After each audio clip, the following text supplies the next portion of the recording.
you wear my Levi jeans. Took the river with Judas. Tearing down the barrel of this gun. Yes, he shot me down. I died and someone brought me back to life, but never to my senses. Bounce on that shit, dance. Bounce on that shit, dance.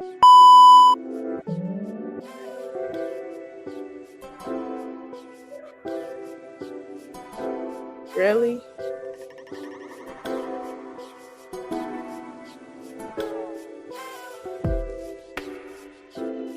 Hello. Welcome in. We got some shit to discuss here. Wait, let me get that. Okay, so we are here to talk about Tammy Rivera's. We're doing a recap. Carlos King has done another interview. This is her and Carlos discussing about, basically she was saying, hey, I had to find peace throughout my divorce with Waka Flocka, and she basically came out. We're gonna watch it together, y'all, and do a recap. Also, she also discussed mainly hold on. She talked about how she was disappointed with Nicki Minaj. She also, and a lot of people tried to give her hold on. A lot of people tried to give her like flack for it. But what she said was true, and she's very smart. She talked about her and Deb bumping heads. She talked about some of the things that she found out. She really broke it down. She talked about how she grew up. She talked about what happened between her mother and being with Charlie's father. Yeah, and she talks about the domestic violence and assault and things that she had dealt with. So we're going to do a recap of that. We're going to watch and do a reaction. Let's see.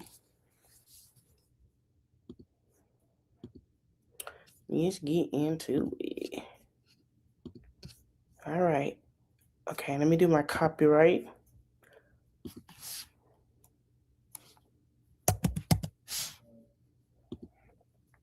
So, under Section 107 of the Copyright Act, allowance is made for fair use for purpose such as criticism, comment, news reporting, teaching, scholarship, and research. Fair use is prohibited by the copyright status that might otherwise be infringing. Nonprofit, educational, or personal use tips the balance in the favor of fair use. All right, so let's play.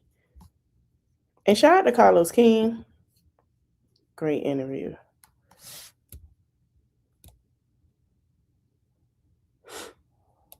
Hey, Raindrops. On today's episode of Reality with the King, let me tell y'all something. You Raindrops been requesting her since I started this podcast, okay? And I'm so happy that she has agreed to do it. Shout out to her bestie, Shaw Santiago, my boo, for making this happen. But give it up. She is even prettier in person. Tammy Rivera! Oh, thank you for having me. I'm so happy you're here. I'm excited to be here. Listen, I put on my little winter shorts for you and everything. You do know that you and this body are the poster that the girls take to their surgeons. I didn't know that. To get the enhancements. You don't know that? Because I be so up and down in my weight. I'm like, which one? They want the thick Tammy or the skinny Tammy? Both. Both of them. You look good, baby. Thank you. So, okay, is this thick Tammy or slim? What are we today? This is slim thick Tammy. So I'm down like right now I'm like 152. I was trying to get to 145, but my daughter's 145, so people say that was too much. So I'm at 152. So I'm gonna stay here. You are a stallion. Thank you. And it's all natural. Yes, absolutely. Except for my titties, of course. Well, that's okay, baby. But it's all about the hips. Yeah, the hips and the butt is all, and the thighs is like, ugh. And people were like, oh, she got, and I'm like, y'all, you can ask anybody like who knows me, like when my butt is too big, when I gain weight, my butt, I gain it at the bottom of my half my body. And I be livid. I hate a big old butt and big ass thighs. I don't want it. Y'all can have it. But that's just how I'm built. When I gain weight, it just goes there, like straight down. And this face is everything. You are a beautiful woman. Thank you. I appreciate that. You really are. And the thing about you that I always love about you, as beautiful as you are like the girl next door. Period. Because I am. You know what I'm saying? Yeah. Like, you never came across like, I'm that bitch. Although you have confidence. Right, But you never came across like you were better than anyone. And I wanted to commend you for that because I've been watching you for years. And you always had this sweet spirit. You know, you don't play no games. No, because I'm from Baltimore. But yeah, I come from very humble beginnings. So it's like, you can't, when you come from very humble beginnings, it's like, it's, for me personally, I can't act that way. Yeah. Because it's given, bitch, you came from lose food stamps, keep it cute. You know what I'm saying? Like, for me personally, I don't want to ever be too out of touch from, you know, or unrelatable because I had a rough upbringing, but I love it, you know? Let's get into that because, you girl, know, it look you like are you're a so very good. private person, which is why I'm so grateful that you said yes to this conversation. But talk to me about who was Tammy growing up in Baltimore and what that was like for you. Okay, so my family's from Norfolk, Virginia. I was born in California. My dad is from LA. He was incarcerated when I was 1. And my mom moved back to Virginia, but my mom ended up getting on drugs.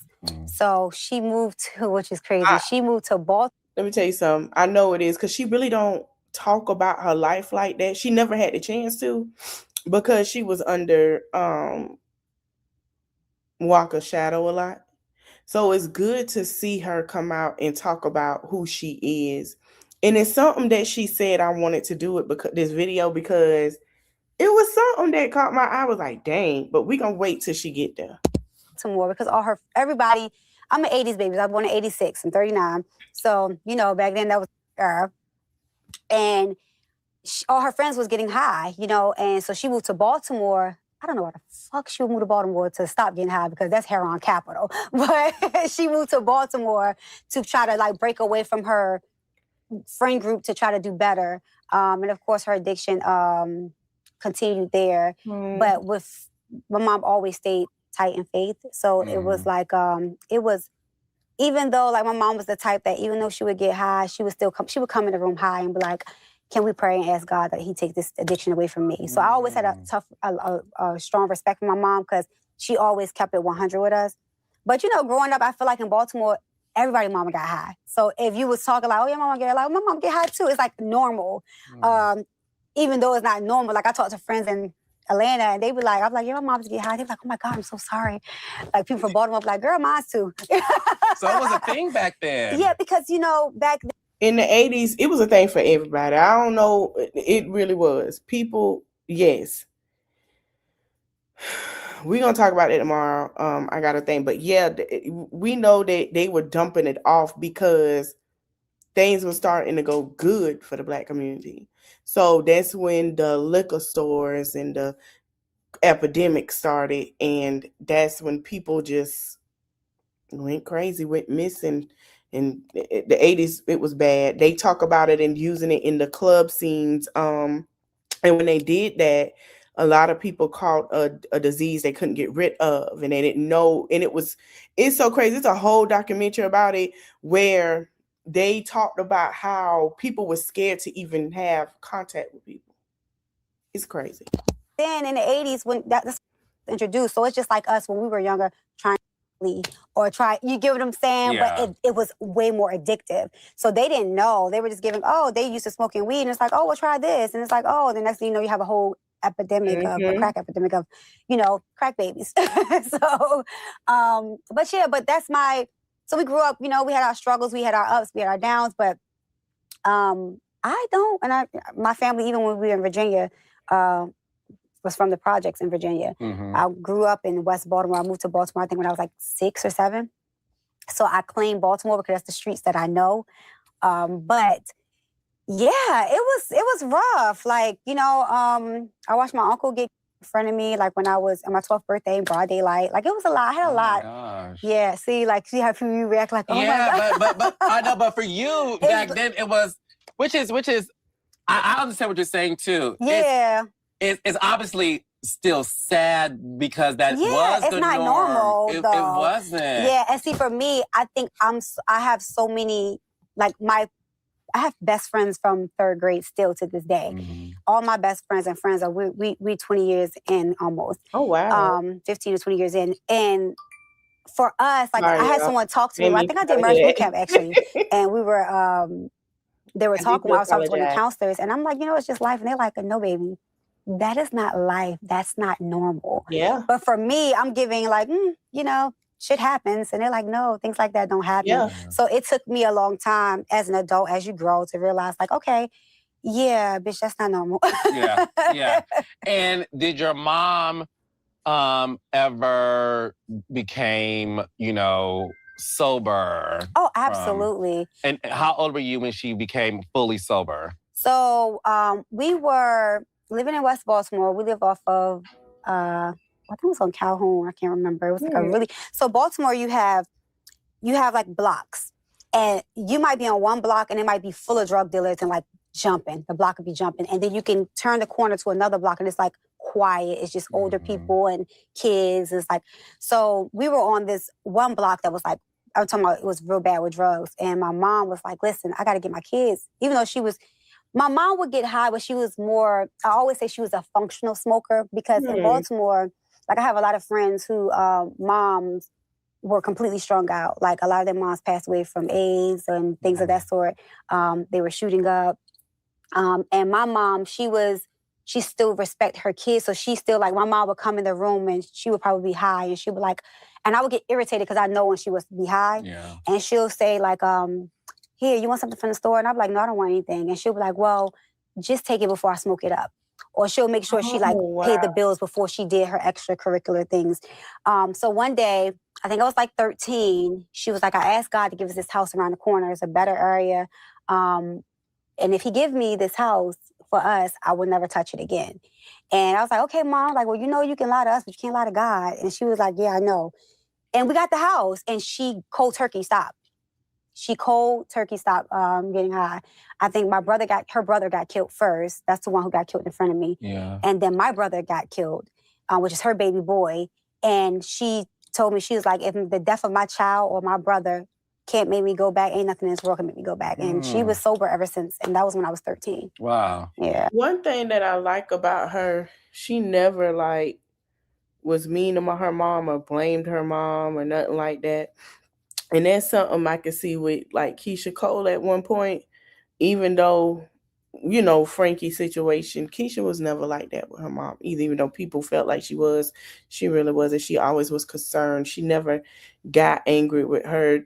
I noticed that they kind of like worry about their mom well-being, but I never seen her blame her mom for this or none of that. She was just, what I'm saying? She ain't treat her mama bad, which I respect that from her. How are things now? She on my damn nerves, but she's still my mom. Like everybody else mama. Yeah. But she always take accountability for it. Like she's not ashamed of it. Like she'll minister if someone tells her, she'll be like, yeah, I kicked it, or this is what I've been through, and this is what it is. She never like, she's not ashamed of it. So that's why I'm openly free to talk about it, because one thing, she's a Virgo, so she'll take accountability for a goddamn thing, but she'll take accountability for that. Go ahead, Mama. That's good, though. Yeah. That's good. Did you know growing up as a little girl that you wanted to be in the entertainment business? Did you have other goals and aspirations? Or did you know, like, I want to sing, I want to be on TV? I always wanted to be a singer. Like, I wanted to sing and I wanted to be a fashion designer. Like, literally, there was no, like, I used to be in high school. Oh my God, I was terrible in high school, but I was a fashion girly. I was very popular. I'm talking about I was wearing heels to school, like, throughout middle school and high school, like even elementary, I was wearing heels, 4-inch heels, literally. You ask anybody who went to school with me, middle school, elementary school, or high school, they'll tell you like, this girl, I was in elementary school, they used to call me Spice Girl because I used to wear my hair real curly and I would have on some thick heels with like a little knee boot. Mm-hmm. But I always, even my teachers were like, what are you going to do with yourself? And I'm like, I'm going to be a singer and I'm going to be a designer. And they were like, I mean, what is your fallback plan? I'm like, I don't have one. That's the plan. Period. But I never thought about like reality TV. That was never a thing. Like back then, who the hell, no one thought about it. We didn't have reality TV. I think we probably just started getting the Real World. Yeah. Mm-hmm. But we didn't really, we watched a little bit of it, but, in the Black culture, that wasn't really our thing. I think when we really started tuning into Real World was the longest. It started in the 90s and it stopped early 2000s. They trying to revamp it a bit. That's where Tammy Roman, if you guys don't know, that's where she originated from, the Real World. So when I heard Brandy say, "Oh, you shop around, baby," if you know anything about reality TV, that's just what it is. But nothing kicked off until Flavor Flav. It was a stall like for a while. Once Flavor Flav kicked off, it opened up for Real Housewives of Atlanta, Basketball Wives, Jersey Shore, Teen Mom, 16 and Pregnant. All these shows just start coming in through the wazoo. Real Chance, all these reality shows, and it just start hitting. And then that's when we'll say what Living and Falling in Love started in the early 2000s. Going into 2009, 2010, that's between 2008 and on, that's when Basketball Wives came out. You had Real Housewives started. You had Love and Hip Hop came around. Love and Hip Hop started coming in. So it was starting to open doors for other shows. And it was like a revolving door of it. Reality TV, I was already a young adult when I think Flavor of Love and shit came out. But so I never saw reality TV in my future at all. I never wanted to do reality TV. Like, you know that.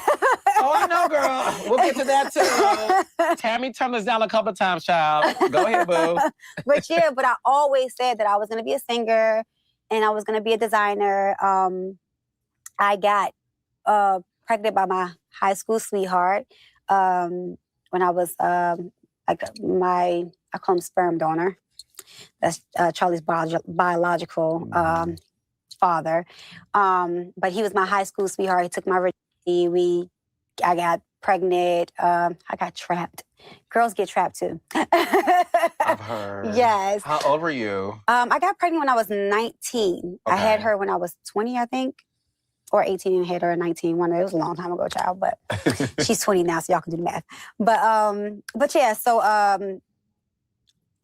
I thought my life was over then. I'm like, oh, I had a baby. Like, I was struggling. I was catching the bus pregnant. I worked at Home Depot. I worked at Walmart. I worked at BJ. I worked at any damn job you name, I had it.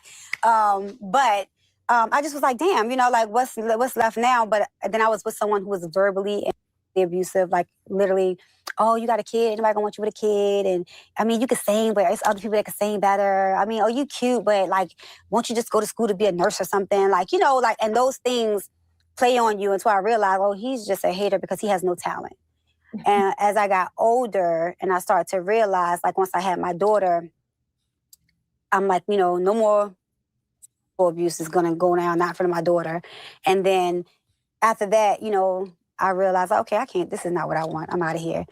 And I ain't never look back, child. You met him did y'all go to high school together? I met him in middle school, the end of 8th grade year to 9th grade year. But he was even controlling then, and I never knew it. Like, I was supposed to go to my zoned high school, and back then I thought it was cute. But he was like, you need to go to school with me because I don't want you to talk to somebody there. So I literally convinced my mom to use someone's address so I can go to that school. I'm like, it's a better school and da-da-da-da. But it was a control mechanism of like him trying to control me. But as a kid, you don't see that, I'm like, damn, I was being abused when I was in 9th grade. I didn't even know it. I saw someone say that this is so important why young girls got to have their parents, because I'm not saying her mom wasn't active. Her mom was getting back clean. She was getting back, there's things that happen. But I feel like if her mom had known what was going on, her mom they wouldn't have been together. They wouldn't have been together. And this is, young ladies, y'all got to understand, there are some controlling women too, young men. There are girls that's controlling. You think it's cute, it's not cute. He made her. You heard what she said? She didn't want her talking to nobody else. So he wanted her to go to a school where he goes so he can make sure nobody talks to her. He told her she couldn't sing and all this other stuff, and then put his hands on her. When did the physical abuse start? I say 10th grade year. Probably like around 10th or 11th grade. I was in summer school and I wasn't answering my phone, and I fell asleep on the couch or something, and he came in and he knocked on the door. My mom was at work, and he put in my face like because I think he went through my phone, or so I was talking to somebody. I can't even remember, but I do know it was like summer school. It was during the summer, and I was in summer school. Yeah, and I went to school with a little bit, but I thought that was like love. You couldn't tell me that was like no. I wore glasses, and I was like kind of rocking that proudly like a damn fool. Really? Yeah, I thought it was a form of love. Like, oh, he loves me enough to like he cares. Like, like it sounds crazy, but even now looking back, I'm like, what the fuck? Like, is it because you saw that growing up with other women? I saw my mom one time, and I don't even think if I ever told my mom this, but I was really pissed at my mom because I remember she was arguing with her boyfriend at the time, and he her. And when my mom's always been a strong, like, catapult in my life. So I'm like, when he slapped her, I was like, yeah, we about to fuck him up. And she didn't do anything. And I was so mad at her, like, because I'm ready to fight. Like, you just hit my, but she didn't do anything. So that kind of like, I was really, that's one thing I do. I never see my mom ever be weak or, so even when she was getting high, she still never was a weak woman. Yeah. You get what I'm saying? Like, because it's hard to balance an addiction and still take care of your household. And then my friends outside never knew that my mom was getting high. Like, because she would get someone else to go score for her because she knew that the boys on the corner or the kids, they're around my age group. So she like, I'm not about to go embarrass my children. So you get what I'm saying? So she even concealed that in a way. So when that happened, I was like, and I don't know if that has anything to do with me thinking that was a, you get what I'm saying? But it could have, I don't know, who knows? And when you got your first hit, it just became like a thing that he would do? Yeah, it was like a control thing. Like, one day it went from that to him nose. It went from that to like, just natural. And I would fight back because I'm feisty, so I'm going to fight back. But you can't be no man. You get what I'm saying? So, it just went through like a lot of, it just continually like went on, and it becomes repertoire. Like it wasn't, I ain't never been a weak female, so I talk back. I ain't never been like, oh, scared, like in the corner. I'm not gonna make it seem like I was that type of, victim, but I was, if he would say like one day we were talking, and I'm like, I think my little cousin had passed away. It was my birthday weekend, and she was like 4 or 5, and I had just had my daughter. And I was like, well, I'm gonna take I'm gonna take my daughter with me to Virginia so that my family can see her. And then we go to the funeral at the same time. And he was like, you're not taking my daughter down? And I'm like, yes, I am. I'm like, I'm killing 2 birds with 1 stone. Why not? We're driving down. I'm going to take her with me. And he was like, you're not taking my daughter? I was like, yes, I am. And he just bloop. And I'm like, bitch, like, like fussing. But I'm like, but my nose started bleeding. I'm like, yo, it's like, you don't realize like that's not normal because you're in it. Yeah. I don't think I really talk about that much either, as much. I don't think I even talk about tell my daughter too much. Yeah, that's not normal. Oh, he hit me, he loved me, we fight, we up. That's not normal. It is not normal. It's not normal. It's not. I had to realize I wasn't in a domestic dispute, but because I grew up, I've seen my mom, I've seen some things. I thought, oh, you posted, they don't, no. I had to realize that's not normal. That's not normal. That arguing, cussing, belittling, calling them stupid, all that stuff is just not normal. It's not normal. And it's looked at as normal and glamorized. And that's what I was saying about when a lot of people wanted Krishan and Blueface back together. No, because that's just not normal. That's not. Following, chasing, that's not normal. About it. But yeah. When did you say enough is enough and I'm out of here? Like, was it the last hit? Or was it just you just woke up one day and said, I just got to do better for myself? Actually, so once my daughter was born, I took my daughter and I like left or whatever. He ended up getting my daughter and like keeping her as like he ended up going to my mom's house and taking her when I wasn't there, my sister's house, and using her as like a bargaining chip because, and if I tell people all the time, women, you have to have custody of your child because you can carry the baby for 9 months and it comes out of your vajayjay and the father can take it right out your vagina and go away with it. There's nothing you can do legally because he's the father, which is insane to me. And I didn't know that. So he used that for me to come back. But I'm like, yo, you put your hands on me again, like I'll never. So he did stop after that. He stopped physically putting his hands on me. But the verbal abuse was still there and the controllingness. I think what happened, I found out that he had slept with someone in my car or something. It was something crazy. And I remember I had just got a car or something. But it was just that time. I was like, listen, I was working at Neiman Marcus at the time. I was working at Neiman Marcus. And I used to always see this girl come in. She was a fly chick.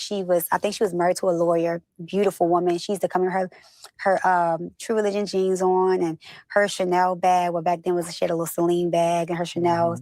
And I was like, damn, I'm gonna be like this when I grow up. Like, just like, she just was beautiful and happy.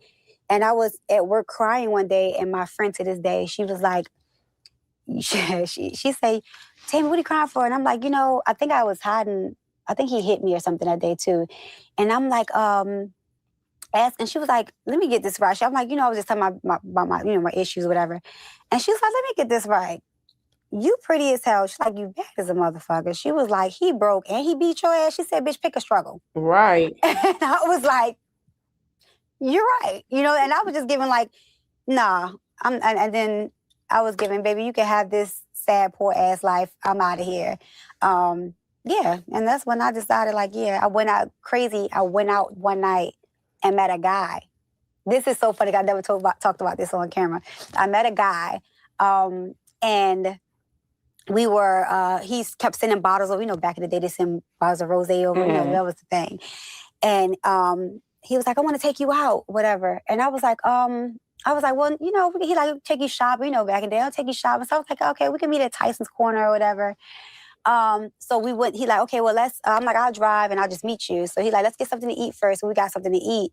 And he was like, mind you, I think I was working at Neiman's. Like I said, I had like a little BMW 3 Series. I didn't have much, whatever. And whatever little money I was making, I was paycheck to paycheck. And he was like, I'm going to give you like, what do you, he like, let's go shopping. And I said, let me be honest with you. I was like, I got bags, I got shoes. I said, I don't need that. I need to get the fuck away from my husband. I was like, if you can help me with that, we good. He dropped $10,000. He was like, go do what you need to do. And I was so scared when he gave the money. I'm like, oh no, I don't sleep for niggas with money. Like I don't do that. I don't sleep for money. He was like, no. He like, I know you. He like, I can tell. He like, you're honest. He like, I can tell. He like, most girls would have just went shopping and took it back. I said, listen, I ain't got time for that. Yeah. And he was like, he helped me like get rid of. I didn't even know that he owned a car lot at the time. So of course, my daughter's father tried to come into. She grew up in the era I grew up in. You ain't got to spread nothing. It's just a conversation. Nowadays, they want you to spread them. And I'll be looking like, what are you doing? I was always told, if you know how to have a conversation, you don't have to lay with them. You know how to get what you want. And that's exactly what it is. Take the car away from me. He called me one day and was like, where you at? I'm like, I can't. My daughter father took the car. He know I got to get to work. He know I got to take my daughter to school. But it was his way of trying to control me. And he was like, get somebody to drop you off at this location. The whole time he owned the car lot, so he got me a newer version of the car that I had. So, like God looked out. He sent people to look out. Guardian angel for you. Yeah. So when you decided to officially leave the situation, When did you say to yourself, like, okay, I'm gonna stick to this? And how was that co-parenting life with him after that? So I left. I moved in my own place. I try to keep it as far away from him as possible. But then he started, like, following me. He followed me to my house one day, just in front of me, which was a control mechanism. Yes. Because as soon as I called the police, he was giving, don't tell the police what I just did. Just tell them. So I lied for him, like, oh, he cut himself. They were like, how? And I'm like, he made a mistake. And I said some shit. But I knew that was control. You get what I'm saying? Because you're crazy, but you're not that crazy. You don't want me to tell them what you really did because you know your ass is going to the crazy house. But it was all the way to control. We pulled the gun one day. It was like, oh, my so 50, just things to try to control you. Once I got out of that, now I'm not gonna lie, my relationship, like after that, I was more so like, F niggas get money. I'm not, listen, conversation costs. I don't got time for no BS. I got a kid to raise. I got bills. I ain't got time for no man and no bullshit. Like, if you ain't talking about no money, we ain't got nothing to talk about. That was literally my mindset. Like, I'll get them before they try to get me. You get what I'm saying? I get it. Yeah, absolutely. So once I got out of that, I'm like, I'm not going to be struggling with a person, get my ass whipped struggling. Like, I don't have time for that. So once I realized, like, okay, he's just a control freak. I kind of like never looked back. I went straight full throttle. Like, anybody who wanted a conversation was giving, I have a bill. Like, this is due. Like, you just knew what type of, and I wasn't being like, it was gold digging, but I wasn't on no, like, my mindset wasn't like, oh, it was my defense mechanism. Yeah. It was my way of protecting myself. Like, because my whole mindset was giving, all you want to do is sleep with me. And while you're trying to sleep with me, I'm going to be digging in your pockets. That was my mindset. Like, get him before he gets you. To set myself up for a better situation. Yes, because I'm not doing that. You know what I'm saying? Yeah. So, but after a while, once I realized, like, I had a really good friend of mine, God rest his soul. We were dating. Well, we weren't really dating, but he was like a good friend of mine. But he liked me, and he was good company, But I knew that we would never be that. And he used to give me money all the time, and like, pull up on me, da-da-da. And I was like, all right. Then one day I was calling him, like, why he not answering the phone? I'm like, what's going on? I'm thinking he got locked up or something. And he finally answered the phone, probably like a month later. And I'm like, yo, where you been? And he was like, man, I ain't had no money to give you. Like, and he was like, I won't even answer. Conversation calls with you, babe. He was like, I ain't got no money. And I'm like, and I really. Olivia, take notes. This is what I be saying. You be trying to sit here and sleep with them and all of that. If stop trying to do one night stands because it's leaving you broke, baby. One night stand and leaving you struggling with a child. No, ma'am. No, ma'am. No, ma'am. No, ma'am. You're gonna be a whore because you talking about you don't want nobody to call you a whore. You're gonna be a hoe. Be a paid hoe. Okay? Do you understand? I was like, damn, I'm like that. So I was like, nah, man. I'm like, I really, you my homie. Like, you look out for me so much. I'm like, you good people. Like, it ain't about money with you. Like, we're good friends. So I realized, like, damn, I can't be that hard up with you. Like, Jesus. But that kind of made me, like, slow down with, like, being so, like, just, that wasn't really my personality, but it was a way for me to defend myself. Like, I was struggling with a nigga in every way a possible way. And I'm not going to struggle financially, emotionally, physically, and then, so. Yeah. What is your relationship like now with Charlie's dad? There is no relationship whatsoever. My daughter, who is so emotionally intelligent, like, she's just, she teaches me so much every day. So there came a point where he took me to court for years to try to get full custody of her, which I knew it was just to hurt me because it was a way to get back at me. The last time we went to court, they ordered him to pay child support and all this stuff I haven't even asked for, but they was giving, oh, since you want to be doing this, you have to pay for this, and third. I had to send her there. We shared holidays and things that sort, but he started to become emotionally abusive to her. Not physically, but emotionally. Oh, you can't, my daughter had dyslexia when she was younger and ADHD. Oh, you read on the first grade level, you can't read, da-da-da-da. So that was like messing with her confidence. Oh, look at you, you don't have no edges, you're bald-headed. Wow. Like, would say things like that to her. Like, and I'm like, you don't tell no little black girl that she don't have edges. So like for a long time, like I had to put my daughter in counseling. Like it became to the point where he even went as far one day and told her, little girls, as they grow older, I always say the older they get, the shorter the crop top get. They try a hand. So it goes from like, she was 12, so she would try to wear a crop top. And all you do is check them like, hey, look, come on, go get another shirt. It's what teenage girls do. Right. He told her one day, oh, you look at you trying to dress like a thought like your mom. Oh, my God. You keep dressing like that, someone do like they mom when she was younger. I see why Charlie want nothing to do with him, and why she called Walker her dad, and why that day he said that he said he wanted. She said she wanted Walker to adopt her. I understand why. He is horrible. I know Walker wanted to beat. Listen, we might not like Walker because of his political choice at one point. I know he wanted to whoop.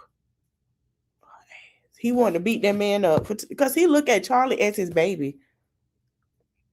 Now they're divorced. He just brought Charlie a condo. Not rented, bought. Meaning a mortgage, and it was paid off. Her dad didn't even do that. And it might be, and then he was like, and it might be Walker. And my daughter was devastated. And she came home because her and Walker was like this. And she came home and they're like, why would my dad say that about my dad? Like, why would he say that about Walker? And I'm like, because he's miserable. Like, he was miserable. And after, I was like, listen, I'm not going to send I wrote the courthouse. I said, you guys can throw me under the jail. I'm like, you can even hold me in contempt. I said, but I refuse to keep sending my daughter to be abused because in the courthouse, to be emotionally abused because during the court system, if you don't have marks on you, they don't consider it abuse. Yep. I think as she got older and she started to vocalize the things that was going on, he stopped wanting to deal with her. So she hasn't spoken to him, like no interaction until I think about last year. She said, I'm going to reach out to my dad. You know what she said to me? And I was giving for what? Like, I'm like, and she was like, no, I'm going to reach out to him. She was like, because honestly, Ma, I think he's embarrassed. She said, I think he's embarrassed from the way that he treated me and the way that he, she's like, so I'm going to be the bigger person and reach out to him. And she reached out to him and she wrote him a little paragraph and there was no accountability. The first thing he said was he deflected everything. Mm-hmm. And she was like, wow, and I'm like, well, you tried. I was like, that was very mature of you because, baby, I don't have it in me. Yeah. I'm like, I wouldn't piss on him if he was on fire. And, but she still, and thank God she still has, like, Walker. Like, that's her, he's always been a safe space for her. So even when we would have to send her to Baltimore during those times, like for the summer and certain holidays, when she would come home, it was like she would just like drop her bags and be like, whew, like, thank you. Like, I'm home, like wow. When her dad, her sperm donor would say, oh, look at you, you can't read or look at your edges and da-da-da-da. Walker would be like, oh. No child wants to go through that. And that's why we're going to use them as an example. That person over there, when I say they have those kids, they be glad to go home if y'all paid attention.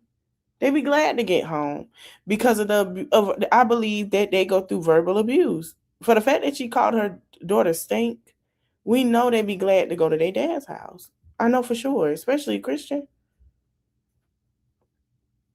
Like, let's be clear. No child wants to go through that. They feel better going where it's safe and they feel like they can breathe and be themselves. No child want to hear that. And then you be like, dang, I'm glad I'm home. I ain't got to deal with that no more. That's over with. Like, no child want to deal with that. When they go home, they want to go home where it's safe. They have their bed, they have their room, they don't have nobody verbal abusing them, the stuff of that nature. That's why I say you got to be careful what you say to your kids, because it affects them when they get older. So for him to tell her that, and she had to go through the court because he wants to be verbal abusive, is very, very sad. Charlie didn't have to go through that. And I'm glad that, Tammy said, no, we're not doing that. And her child has been home ever since, happy. Oh, Charlie, you're so beautiful. Look at you. You're this, you're that. So, like, she had that balance, Which is good. Yeah. How did you meet Waka? Oh, Lord. Miami. It was my first spring break. To Miami. Yep, it was in Miami. And he just, came up to you? Was at the club? You got to live? Yeah, so we were, actually, it was one of them clubs. I can't remember what it was. But my best friend since third grade was like a huge fan of his. And when I remember coming from the airport and the music was playing and she was dating this older white guy. And my best friend is so funny because she's chocolate, skinny little thing, very, very hood. And she's with this older white guy who adored her. But it was so funny. So he picked us up from the airport and he was like, Danielle, Waka Flocker's here. And so she was like, oh, yeah, we got to go see him. And I'm like, I don't want to go see no damn Waka Flocker. I'm like, I want to go, like, to the classy club. Like, I want to go, like, go somewhere nice because I already knew it was going to be hood wherever we went. So we ended up doing what I wanted to do. And as we were getting into the club, he was coming out of the club that I wanted to go to. And I was like, well, at least you get to see him. And she was like, damn. So we end up going to the club. We come out and we're walking down. This is back in the day when you would be going to like the, what is it called? Wet Willies. Yeah, Wet Willies. Yeah, you're on Ocean Drive. Ocean Drive, girl. Yeah. Listen, who I don't know, whoever go to Miami on your vacation, go to Ocean Drive, honey. Wet Willies was the ish. I don't know if it's still there, but baby, Wet Willies that was a litty city. I remember when people found out that she was dating Walker, and it hit the blogs and it just went crazy. And I think a lot of people fell in love with Tammy right then and there because she was cute. She's like this cute thing. And then when she came onto the scene, it was even, you fell in love with her more. But yeah, y'all go to Miami. Y'all hit Ocean Drive, honey. It was one of those vibes. Absolutely. So we're walking down, and then as I'm just walking, someone just grabbed my hand, and I looked up, and it was him. And then my best friend, she was like, I knew he liked light-skinned bitches. And I was like, yo, you're crazy. She was crazy. You got your man, girl, so you know. Yeah. It was so funny. And he just followed me throughout the whole Ocean Drive. Like, literally, he's following me, and it was like a whole group of people following him. And he was like, I'm going where you going. I'm like, you're not going, I'm going. And then some girls start throwing stuff at us. They was pissed. It was a whole situation. All the girls wanted him, girl. I don't know. I was like, y'all got his ass. He kept saying, this is my girlfriend. I'm like, no, I'm not. You about to get me beat up out here. Like, I'm not trying to get jumped in Miami. The fuck? But that's it, literally. And then it was like, from there, like, we never stopped talking. So he pursued you. Oh, yeah, very much so. Yeah. Yes. Were you like nervous because like he's a rapper? And no, because I've always even in Baltimore, we go to DC, I've always had like, entertainers try to talk to me. So that was not, I think I was more taken back from like that weekend we hung out, and then like he like, can you come to the studio? And we met him at the studio, and he like came out the booth and he was like, you're gonna be my wife. And I was like, nigga, I'm like, this nigga's high. He's on something. And he was like, no, I'm serious. You're going to be my wife. Watch. You're going to be my wife. And he was just it's like he just was so adamant. He was just like, I don't know what it is about you, but your spirit, like you just a good person. Like and I'm like, and literally it was just that the whole way through was that. So like, yeah. And at the time, were you still in Baltimore? I was still in Baltimore. So I had to fly back home, and he was like, come with me to my next, the next tour stop. Yeah. And I was like, no, I was like, I got a life. I'm like, I got a kid at home. I got a job, nigga. I got bills. Like, And so he was like, okay, all right, okay. And then next thing you know, he was pulling up his tour bus into my apartment complex. Tammy, wait, so the tour bus pulls up in a residential street. A residential I live in a little 2-bedroom apartment. And cops I were like, bitch, what? They were giving like, what is going on? I thought he was bluffing, like, and he pulled up on, pulled up in my apartment complex, a whole tour bus. Wow. Yeah. Like, we were talking on the phone every day, and he's like, I'm about to come out there, I'm gonna make a stop. And then he like, I thought he was like gonna fly in or something, but I guess on the way from wherever he was coming, he told them to pull the tour bus in, and they pulled the tour bus in. I'm talking about in a apartment complex. Yes. Yeah. Is that when you knew, like, I love this man? I was like, he's crazy. I just thought he was crazy. I was like, he is crazy. I love it. Baby, when a man wants you, but one thing I always tell my girls, yes. When a man wants you, oh, they will pursue you. They will pursue not only will they pursue you, they're gonna make time. And not will they make time, they're going to show you in an elaborate way. I always tell them that. When a man wants to like get in your drawers and all that stuff, he'll pursue you and do whatever. But it's always like this big display. To show you like, no, I'm dead ass. I'm dead serious about you. Yeah, I always tell my friends that too. I'm like, I hate when we're like, oh, he's just busy. Like, he's not that motherfucking busy. No like, one's that busy. Yeah. Girls, no one's that busy. Exactly. No they one. don't make time for what they want to make time for. Yes. Yeah. But no, yeah, he was definitely, he was very down to earth too. So I love that. Yeah, and it was just, and then, probably like six months into us talking, he was like, I need you to move to Atlanta because I don't want to lose you or whatever. And I was like, well, let me check it out first before I send for my daughter. So I would go during the weekday and come back home on the weekends when my daughter was out of school for like a good month until the end of school year. Because I wanted to make sure, like, before I moved here, I wanted to make sure my daughter had a room set up, like she was good. And I think he also respected that. Like, you always put your daughter first. Yeah. So, yeah. So then I ended up moving to Atlanta. Here we go, child. No, look, I'm going to tell you this. I love that because when a man finds a good thing, you know what I'm saying? Yes. I always feel like he will do whatever it takes and move heaven and earth to make it happen. So the fact that, listen, y'all talking for 6 months, he moves you and your daughter to Atlanta, obviously show that he was serious about it. When you met his mother, honey, the iconic Miss Deb Antony. Yes. Honey, were you intimidated? Did she like you instantly? Was she like, is this one don't like hoes, the industry hoes? Because, She liked me in the beginning. And then I think Deb is so strong-headed and so am I. And see, I was always self-efficient. Like, so I think with the girl that he was dating before me, she was a college girl and she used to be up on the Deb took care of all the bills and all this thing. But when I came in, I was like, listen, I don't need your mom paying the bills. Like, I can pay the bills here. Or, I had my own place. I had a kid. So my, and there's certain things I wasn't going for. So my presence as a woman was different. And I think after a while she was giving, I like her. But then after a while I was giving, who the fuck she thinks she is coming in here? Like, you know what I'm saying? Like, this is my thing, whatever. So there was a time where we bumped heads and we didn't talk for probably like 3 years. What? Yeah, about 2 or 3 years, yeah. And but what I did always respect about her, we didn't talk. I didn't go to her house. We literally lived a few houses away from each other. I wouldn't go to her house. She didn't come to mine. And my daughter, she would literally come out. I respect that she would come outside and I would get Charlie dressed. And like if she was taking the girls out and I was in Charlie, she still treated my baby good. So we wouldn't talk. And I would like literally drop Charlie off and be given by, and she would drop her back off. Like I always respect her for that because she didn't never mistreat my baby. Yeah. So that I respect.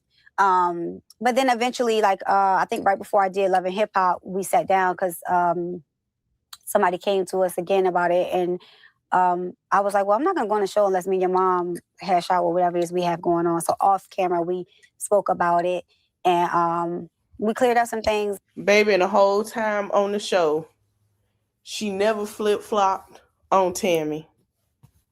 She never flip-flopped on Tammy. I got to get it to her. She ain't side with nobody. If you had a problem with Tammy, you had a problem with her. That was how Deb rolled. Deb did not go, Snap didn't say this, didn't do that. If you had a problem with Tammy, you got a problem with her, and that's how she treated Tammy. Exactly how she treated. You got a problem, you got a problem with me. That was the whole time they was on that show. That's what it was. And yeah, and to this day we cool. Yeah. Yeah. 3 years. Was Still the Waka same. like, because obviously that's his mama. Yeah. You his wifey. So like. He was like, I could tell it bothered him. He tried to act like it didn't, but I could tell it did after a while. Because I mean, I would literally, Christmas, I would go shopping for everybody. I would still buy her a gift and wrap it up for him, put her names on it. Like I would buy, like I would buy my mom stuff. I would still buy his mom stuff because, I would wrap it up and I would like give it to him and like, go take this to your mother. And I'm like, because I knew he couldn't do it. So I would do, if I'm shopping for my family, I'm going to shop for your family because it's my family too. We're together. So yeah, and I would just, drop it to him and he would, or I would literally, we would drive to the house and I would stay in the car and he would take the gifts in and yeah. and the thing is this, you may know this now, but I'll just tell you anyway. The thing with mothers, especially mothers who may have one son or a couple, but it's the oldest, because the mother feels like, that's my child taking your that's my baby. Yeah. Regardless if the man is 40. Yeah. That there's, it's a mother's love. And my mother went through that with my grandmother. Oh, wow. Because my father was a mama's boy. Right. And my mother came in as sweet as could be, cute woman. Genuine, a Leo. Like, oh, she's a Leo like me. Yeah, so that's why, no, I'm telling you, I felt it. And my grandmother was just like... I think when they know that the man really loves her and she has an influence, it's given, oh, this one has an influence on my baby. Hold up. It comes with a little intimidation. A little? Yeah. A lot of intimidation. Because the thing is this, when you are a pretty woman, entering into, this man's life, his mother does size you up like, is she with for the right reasons, which is fine. All right. But what the world doesn't know is this, Tammy. The gag is when the woman is gorgeous, but she's about her business. Yeah. And she knows how to take this man's life and turn around for the better. Yes. And the mama feels like I have no place anymore. I have no place. I have no place anymore. Yep. And she's looking at you like, bitch. Right. Like, who you think you are? Like, seriously. This cute little bitch, go get up here. Right. And the fact that, to your credit, like my mother, never once disrespected her, called her out her name, nothing, but kept the distance. Yeah. It was like, that's your mama. I'm gonna respect her. My kids gonna see their grandmama. Yeah. So I love the fact that you did all that because you knew that it just wasn't, I want you to know, y'all good now, but I think it's funny because I think my audience can learn from this. It's never about you. It's the mother watching her son become another woman's man. Yeah, that's it. Yeah. It's like another woman's taking their baby away type of vibe. It is, and that's pretty much what it was. Like now, like I said, we're cool. Like we literally, I just bought a house 12 minutes from her, which is crazy. But yeah, like we talk and to this day, and even then, like when I was still married to her son, she would like, I know I ain't got to worry about you. Now I got to worry about my other two sons. And, like, she was like, I ain't got to worry about you. She always know, like, I've always, like, I always had his best interest. You know what I'm saying? Yeah. Even when we weren't together, I never spoke ill about him. I never will, because he's a great dad, Yeah, and he's selling Charlie's life, which I think is just listen, amazing. That is his child. You hear me? Like, she don't play by her daddy either. She'll be giving, I'm going to call my dad. I'm going to call him my dad. At 20. Yeah. I was talking shit about him the other day because it was a picture. So I was like, I'm like, just talking shit. Like, his outfit looks terrible. He did it. She was like, keep it cute on my dad. I'm like, I love that. It says a lot about him and his character. So what's funny is when you brought up Love and Hip Hop, I did seasons 1 of Love and Hip Hop Atlanta. And Tammy, when I say to you, your name came up constantly. Really? We want to use season 1, season 2. I had to leave to do Atlanta Housewives again, but your name was brought up. Miss Deb Anthony, hey, Miss Deb, she came on season 1 to critique Rashida's music. We would take Deb out to dinner because obviously at the time she was managing Waka. And we're like, and she would always say, that girl ain't doing it. She's not going to do it. She's not going to do it. And then we were like, and what's funny is, it was sort of like, we kind of want her more because Right. she doesn't want to do Yeah, it. yeah. And that's something special. Like, she's Yeah. not thirsty. Yeah. She lives a good life, but we just always thought there was something fascinating about y'all relationship. What made you finally say yes to Love and Hip Hop? I was I was doing styling during that time. And I was doing a lot of Walker's videos, and he didn't want me to do nobody else's videos. So I'm like, I can't progress like this. I only could do your videos. And I was trying to find my foothold. You know, like I was so used to, even though I was always used to working, I was always used to, I was working since I was 14. I was always I'm from Baltimore. I was always a go-getter. Like, I'm going to get some money. Like, I don't want to just be a housewife. Like, I have dreams and aspirations too. He'd be like, just chill out. I got it. And I'm like, yeah. But then I found myself being in his business. Now I'm worried about who he talked to, who he got going on there. I'm like, I got to find some business with myself. I think it's a lot of time with women, we get lost in their world because we're bored and we don't have anything for ourselves. So me and Deb finally had a conversation. And she was like, I think you should do it. She's like, I think you should really do it or whatever. And I'm like, which I think the first season, I think it was more so her not knowing me well enough. Because I heard about it, but I didn't know you guys was constantly asking. So I think Deb kept that to herself, giving like, I don't trust this bitch. She not about to get famous off my son. You know what I'm saying? I can see that. So, yeah, with that being said, so I'm like, okay, well, when it came back around, and I'm like, listen, I'll do it. I'm like, but I don't want to be no drama. I'm not trying to, like, that's not what I don't want that, for myself. Like, that's not what I'm not into that. And I was just like, you know what? I have to use this platform. And I remember my ex saying, use my platform to create your own. And I was like, okay. So, that was always the goal. And I always wanted to bring something to the table. I didn't never just want to be a housewife. Like, I wanted to bring something to the table too. Like, I didn't want to I felt like I wasn't doing my full potential.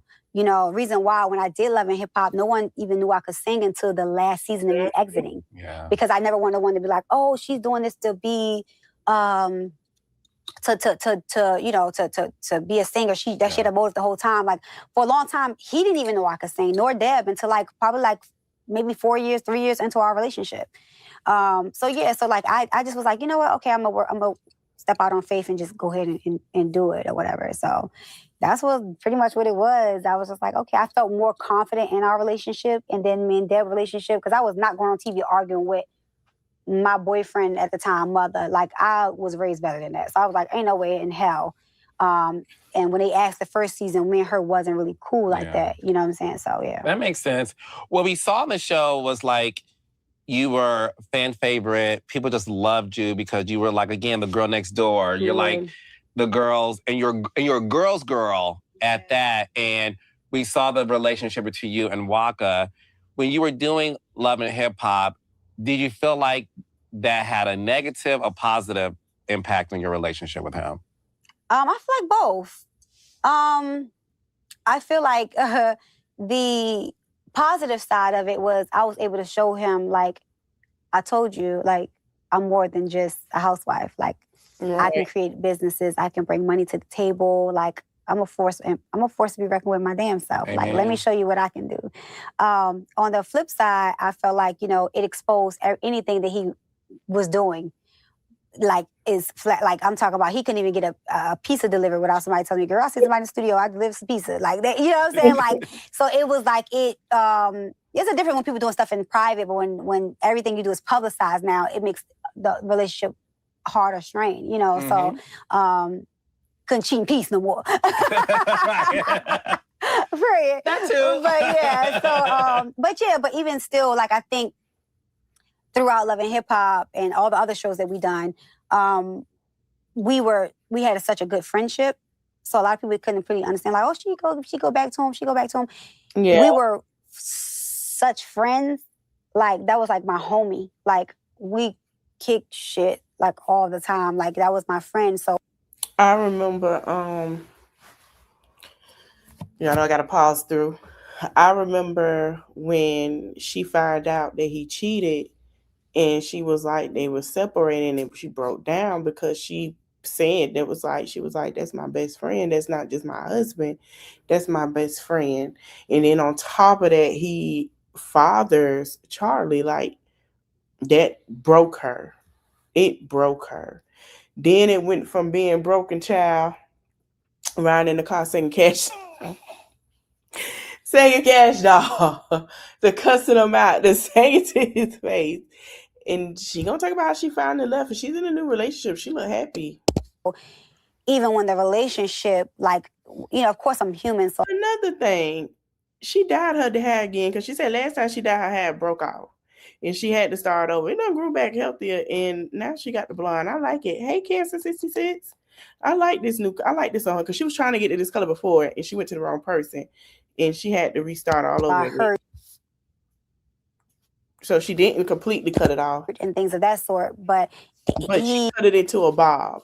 So that's her real hair. He was also used to a repertoire. He was used to a lifestyle before me. So when we got together, it's like he was fighting his own demons of like, I want to be this because this is where this is. I want to be a family man. I got a good woman. I got, Charlie and this going on.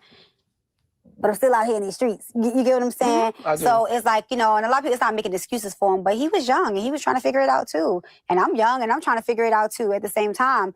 But I think that with that being said, all those years of us going through ups and downs together, once I knew who I was as a woman and he got who he was as a man and where he wanted to be, I think that the strain of a relationship kind of like, it was already strained, Yeah, and the thing about you guys, you've been very open about the infidelity really impacting your marriage to him. When did you first find out that he was cheating on you? Was it before you guys got married or after y'all were married? It was before. It was definitely before. I remember, it's so funny. I wonder if you remember this.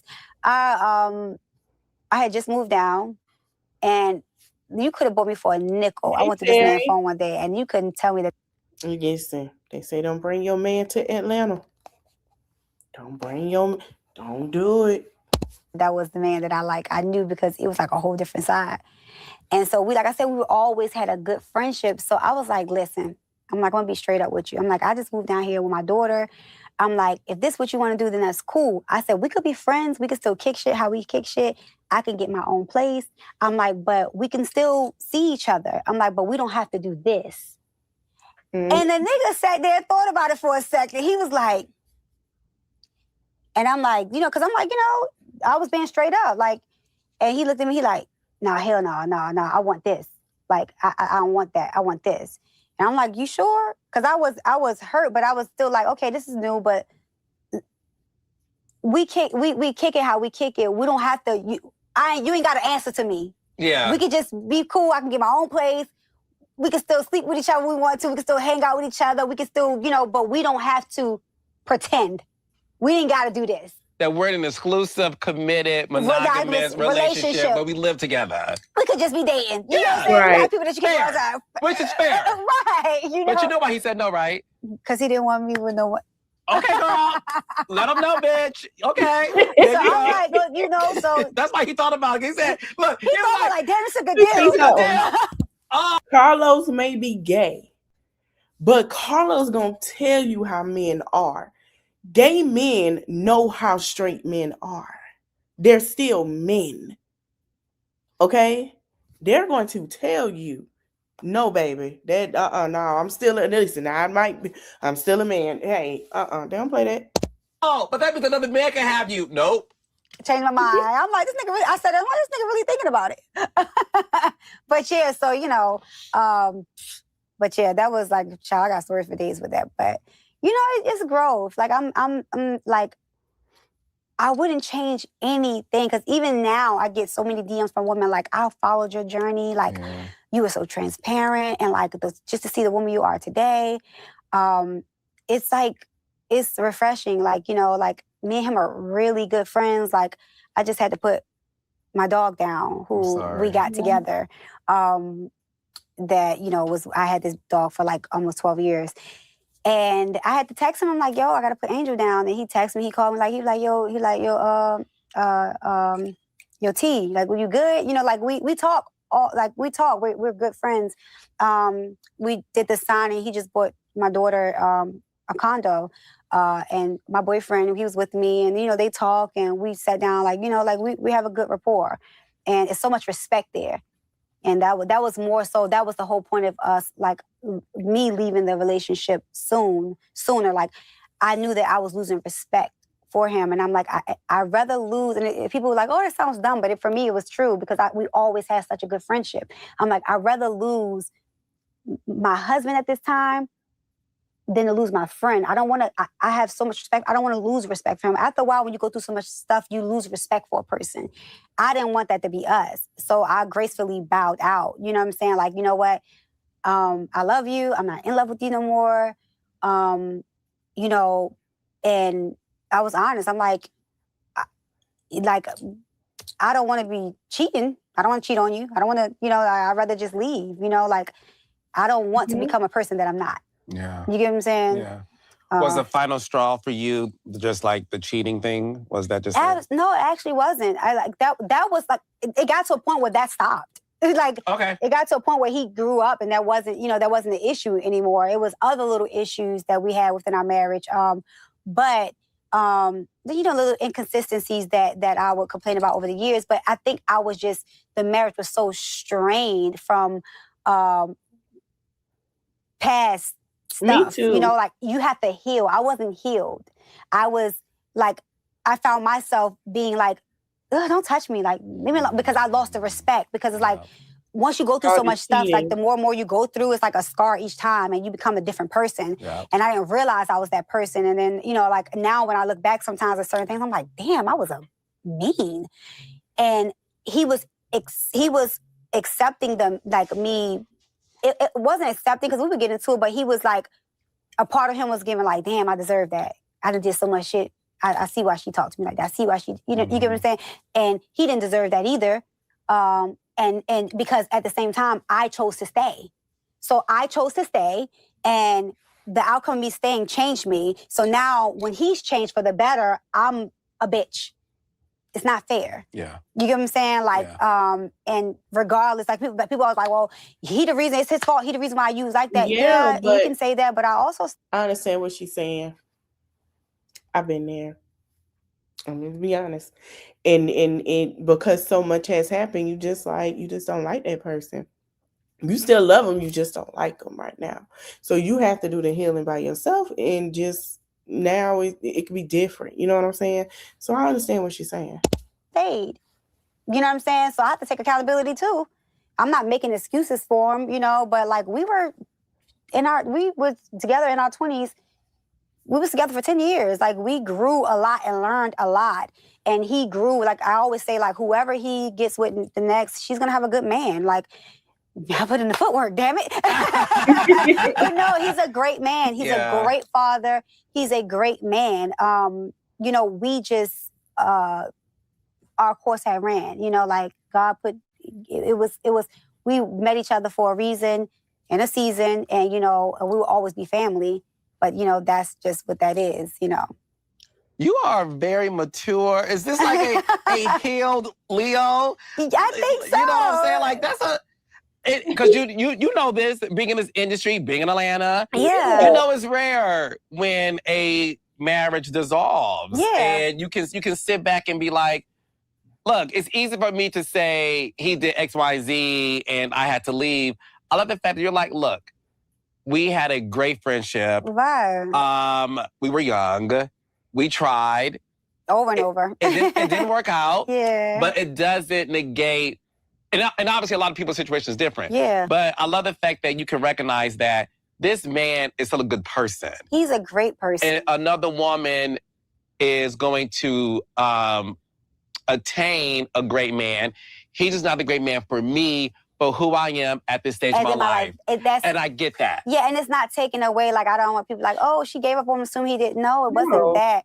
Like, you had to do things herself. Like I say, you get to, I wouldn't be doing him any justice. Right. You understand what I'm saying? And he wouldn't be doing me any. At this point, it's like, I had to heal away. I didn't realize that. I thought I forgave, but I didn't realize that I was still resenting him for things. Like, it could be something simple. We could be just driving and he like, oh, that restaurant there. I'm like, oh, yes, the restaurant you had the bitch at. You know, like, it's giving like, girl, that was 6 years ago. Why you I just had a flashback, damn it. Yes. You know what I'm saying? Like, and it's like, you don't realize that you're still harboring these things. It's like, even from childhood trauma, like, I had to realize a lot of the things from my childhood, I'm just starting to process now. And that's true. Like, as you get older, you realize a lot of things. And I don't regret I wouldn't do anything differently. I wouldn't do anything differently.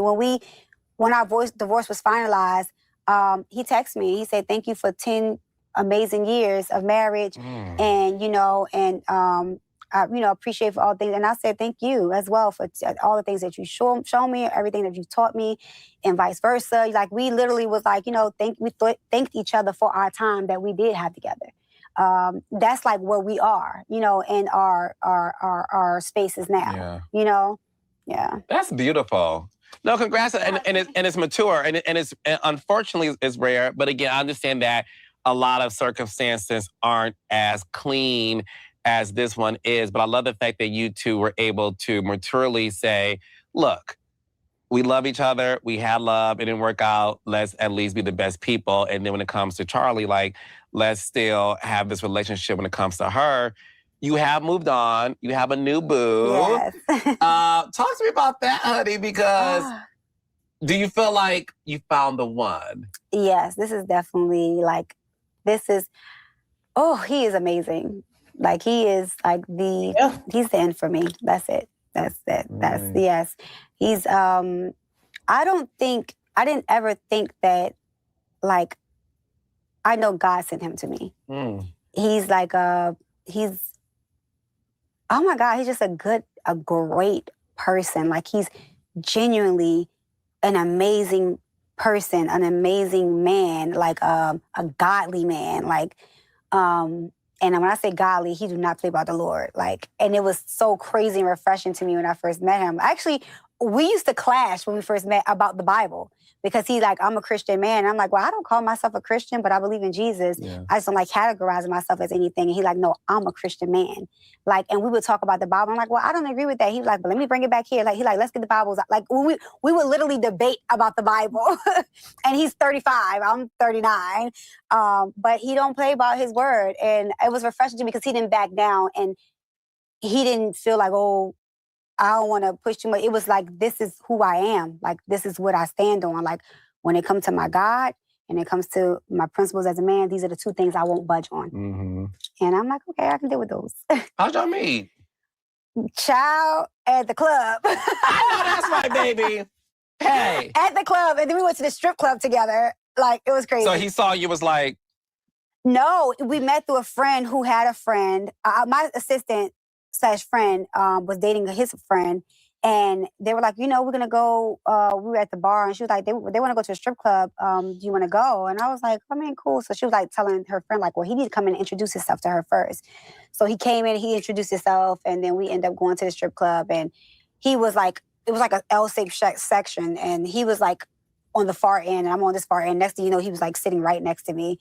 It's funny because we had like a little private section, and he was like, I think in Magic City, like when you get like a private room, you have to throw $10,000 or more.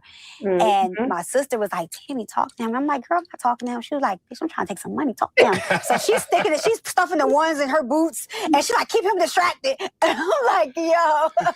So now I'm on a dummy mission, like, well, yeah. You said the girls out the hood, but not the hood out the girls. Baby, period. But yeah, so we just, we just were talking, and we were all twisted, but he got really drunk. And I could see that his friend he was drunk. And I was like, I saw that we were throwing so much money. So I'm like, yo, make sure, I was telling my assistant, like, yo, let's make sure he good. Because he just threw a lot of money. I don't want nobody to try to track him or whatever. So I was like giving him water, and I'm like, just make sure you're good. Like, just make sure you sober up or whatever.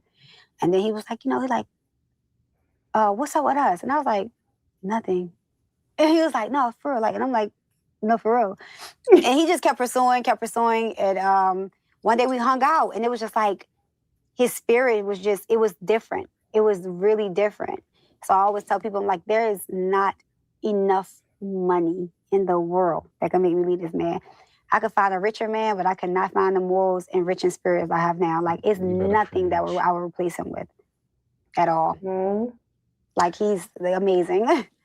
I was talking to my girls recently because, you know, I'm in my 40s, a lot of my friends are, and we were just talking about, like, you know, them being single women, gorgeous girls, but, you know, had a lot of experience dating, you know, the rich man, all this other stuff, and they're still single. And I said to them, like, I think in your 20s, even early 30s, it's cute to date the wealthy guy, the rich guy, and the shopping sprees and all that. And I said, but baby, you get older and you realize none of that shit matters because you wake up one day, Tammy, and you have nothing to show for it. Yes, you may have the bags in the closet on display, but that's it. when you want somebody that can feed your soul. Oh my goodness. You know what I'm saying? Like, it's a difference for sure. So talk to me about that. Like, so even with him, it's so funny because he's an aerospace engineer by degree.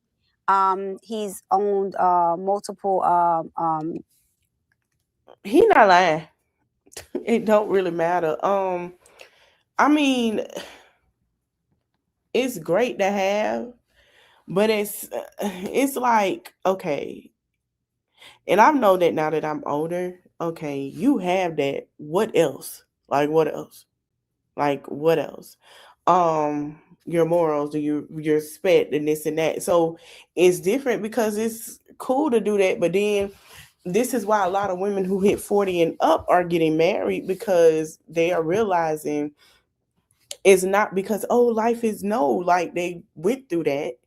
And now they realize, okay, that was cool. They figured it out. They got it. And, you know, I always say your 20s is your learning, but your 30s are also to not just learn, but apply, get together. You still do your, you know, have fun and stuff. But I feel like when people get married in their 20s and they're young, and I say this a lot because I don't feel like you're mature enough, because you are growing. You're going through, you're learning things, you're figuring it out.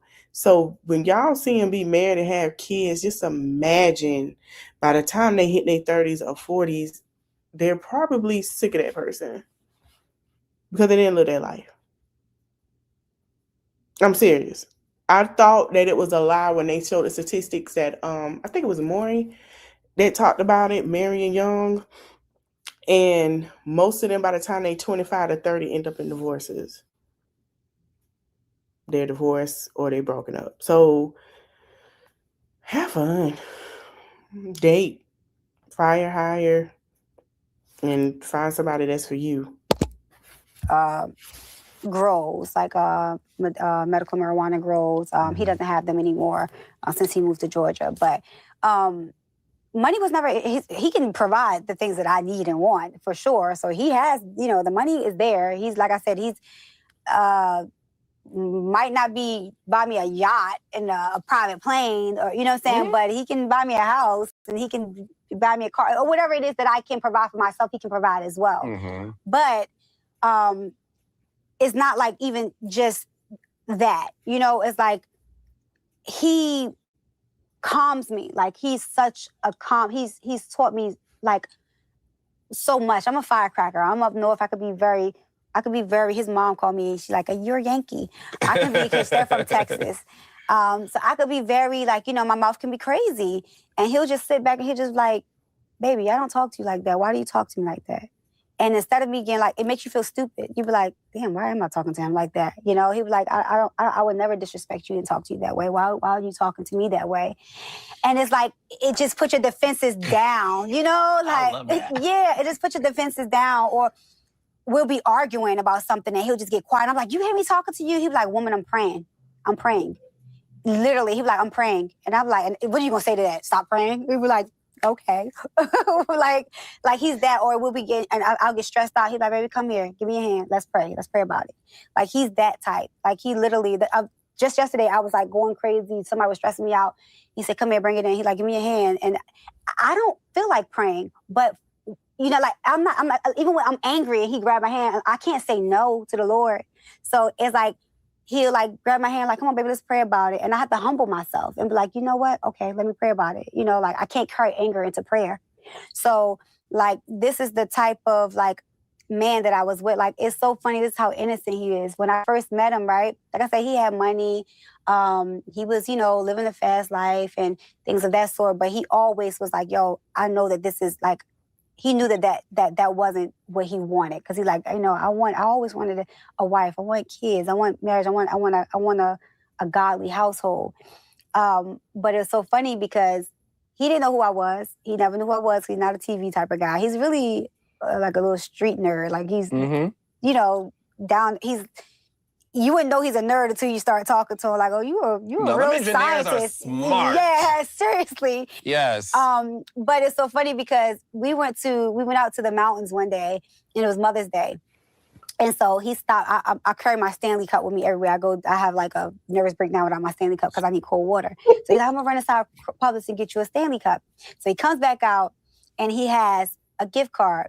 He has, I love Starbucks. So he had a $1,000 Starbucks gift card. Oh, wow. And a $50 Saks and Fifth Avenue gift card. I know that. And I was like, baby. And he like, ain't this a story you be talking about? And I'm like, yeah. I said, but I can't buy a pair of socks for $50 in Saks. He was like, I ain't know. I just saw them and I just told him put the most on this one and that was $50. So I just grabbed it. I said, you got them backwards. I said, but I just thought it was the cutest thing ever. It just wasn't his thing. And like the first time he gave me money, he was like, here, babe. He was like, here's $20. Just go buy some, go shopping or whatever. And I was like, okay. So I went and took the money and instead of me going shopping, I went and bought him some stuff because I'm like, he was a Nike Tech Jordan. That was it. And I'm like, I bought him some stuff and I was like, you can't step out with me with this shit that you wear. Like, we gotta get your wardrobe together. So he's like, you wanna buy stuff with the money I gave you? I'm like, yeah, I got clothes and shoes for days. I'm like, closets and closets full. You need to get your shit together. So he was like, what is CD? I'm like, Christian Dior. And it was refreshing, but it was like mind blowing to me because I'm like, how do you have money, but that wasn't his focus. It was not his focus. So, now he's bougie as hell, child. Now he be giving, can we go to Louis? I need to get some new stuff. Yes. Like, he's like, now he gets it. But he didn't know. And it was funny because he went around his friends for the first time. And he was like, he came back home. He was like, when he was looking at the clothes, he was like, I don't know about this, baby. He came back with his friend. He's like, everybody was like, yo, who dressed you? Like, what's up? Like, your girl must have did that. Like, so now he's like obsessed with fashion. But that's just who he was. He was so used to taking care of people. He didn't really care about he didn't care about designers or things of that sort. That wasn't his focus. You're a good woman, girl. Yeah. Would you get married again? Oh, he's determined to get married. Like, I told him, like, this will be my third marriage. So I'm like, this gonna be her third or final marriage. When I first seen the pictures, I was like, oh yeah, I see why she didn't show him. They actually been dating for a little longer. She just never made it public until she brought her home. Nobody knew who he was. Bloggers knew, but nobody really said too much. They hinted, they didn't say much. And then when she brought her home, she was like, I'll show who he is. And I liked that for her because she's been in a public relationship or a public marriage for years. And now she took the time, like she took the time for herself. Ain't nothing wrong with dressing a good man and some labor, girl, Shoot, listen, I guess that's why I'm a Leo, because I'm a Leo in Venus, and plus I'm a Libra. So them two together, because Libras, they like to trick on their man. If the man is good and he tricks on them, they're going to go trick on him. When he's a good man, we're going to shop. I be telling girls, you got you a Libra man? Oh, girl, yeah. But just remember, know his moon sign. See, Libra women like Cardi, y'all saw how the big gift. She's a Libra woman. We do that. Tony, we are gifters. We like the, no. We're not finna have you look at any kind of way, baby. We want you to put that shit on. You mine. You're with me. You have to. No, we're not doing that. That's how Libra women are. Libra women and Leo women, we get along. Why? Honey, did anybody tell you? I buy it. I ask quick what size you wear. You don't have to get married. I'm like, wait, you married?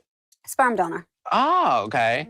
I'm a So this will be your third. Oh, and we like that with our kids because my son, well, you don't have to get that. I have enough, baby. Baby, he don't know I'm finna go all out for Christmas. Are you a little like nervous? No, I told him, I'm like, we don't have to get married. Like, I'm like, we could just coexist together. Like, we don't have to be married. Like, to me, it's a piece of paper. Like, a union is, once we slept together, we were already joined. Like, Period. So, he like, no, like, it's for him, he's also going through a divorce. Mine is just finalized. His is still going. But he was like, no, like, no, you gonna be my wife. Like, it's no ifs, ands, or buts about, like, he wants to get married more than I do. And it's like, I love to marry him. Like, don't get me wrong, it's not like I don't want to. It's just like, for me, it's like, I know that that's not the be all, say all, but for him, he's like, you are who I prayed for and who I want. And I want to do, in God's eyes, I want to do the right thing. So. Would you ever consider having another child? Yeah, I would. I definitely would. I mean, shit, I'm about to be 40 though. It's getting too late. I mean, there's girl, the way medicine and all that stuff works. Why do you think a lot of people are surprised that you and Waka never decided to have a kid together? I don't know. I think people think I did that on purpose. I didn't. We tried to conceive. We never went as far as pursuing like in vitro or anything of that sort. But we definitely tried to conceive since we met, honestly. What's your sign? What's your sign, girl? That was like one thing that that he always wanted. And I'm like that too. That's why I don't try to fall in love with nobody. I don't. Even though we're not together now, I still want that for him as well. Like, I hope that he gets a beautiful child or two, but like even though Charlie's not biologically his, I know that's like he raised her. Yeah. Like, that's like, I think being a father or mother is not just, like I always say, even on Mother's Day, when I say Happy Mother's Day, I don't just say like, oh, to the people who birthed the child, because I know a lot of birthing mothers who aren't mothers. But I know a lot of women who has raised children that aren't theirs. My friend is a Gemini. She's married to a Libra. So imagine every time we on the phone.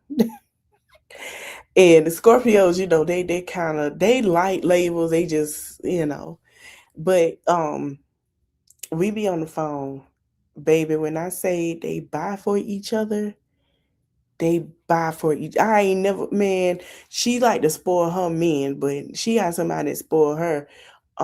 She has a trucking business, that she's starting, and he funded her business, so I'm happy for her. Shout out to her. But baby, he spoiled her. She spoiled him. I don't know. 17. Oh man, Cancer. I don't know. Ooh, girl.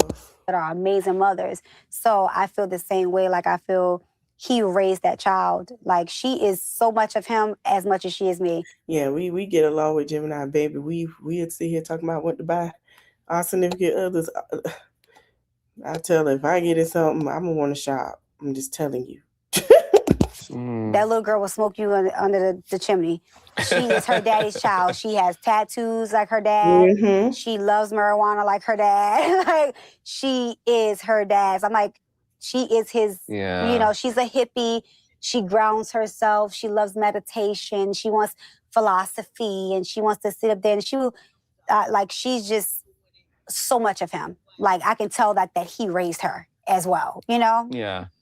I love this story. Listen, you are such a good woman. Thank you. You really are. No, listen, like, just hearing your backstory and everything else, like, God is so good. Ooh, and yes. The fact that you have not allowed your childhood and your past experience to define you. And, right. Like, being a singer, releasing music, swimwear line and all that stuff. So, like, what are some of the stuff you're working on right now? I have so much music I have not released, and I get fussed out every day from everybody, from people on Instagram, from my close family and friends. So prayerfully, I'll release it and just get out of my head and just let it go. But right now, I think for me, I'm so... Her first album was so good, And the way she just left us and didn't do anything else pissed me off. I'm sorry, Tammy. I have to call you out. I'm just like, girl, I wanted, man, I see Tammy doing so many big things, and I was just like, girl, keep releasing, like, keep going. Maybe she stopped, honey. And child. In a space of like, I want to do more. Like, I definitely want to write a book, like a life story book. I definitely that's on my to-do list. And I want to get into more real estate.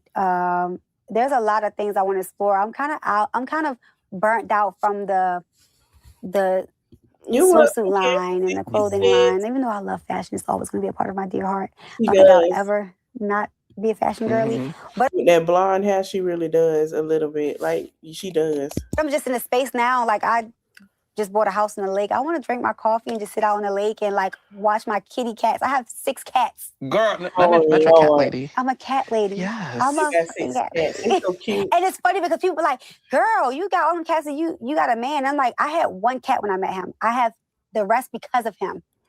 He loves cats. Like, oh wow! So he's your soulmate. Yeah, you know, guys don't like cats. I'm especially black guys, right? No, I'm like, a lot of times the girls will be like, "Sorry, kitty, I'm about to give you up for adoption." No, we taking him in, child. We are taking him in. We have 6 cats. Oh, he's a keeper. Yeah, we have 6 cats, and he don't play by his cats. No, girl, you keep him. Yeah. So you just focus on like that kind of life and stuff. Yeah. I'm just happy. I'm just happy, and like whatever God got for me, He has for me. I want you to clear the air because you've been in the blogs recently. But listen, I like for you to clear it up because I never want to assume anything. Because I read and was like, let's see what y'all talking about, but I digress. Nicki Minaj recently spoke at the UN, and you left a comment under the post where you talked about, the allegations of what was going on. And a lot of people thought you were attacking Nicki Minaj. She didn't attack her. She said what everybody was saying. I want y'all to hear what she said. I want y'all to go look it up. This is true. I'm going to let her say it, and then I'm going to show y'all how true it is, because the man that is over the country she named is on the terrorist list for no reason at all. Do as you will with that. For speaking out. I didn't see it that way. Yeah. I'm sure you saw people try to interpret it that way. Since I have you here, I just want you to clear the air about, speak on it. And just speak on what your messaging was about.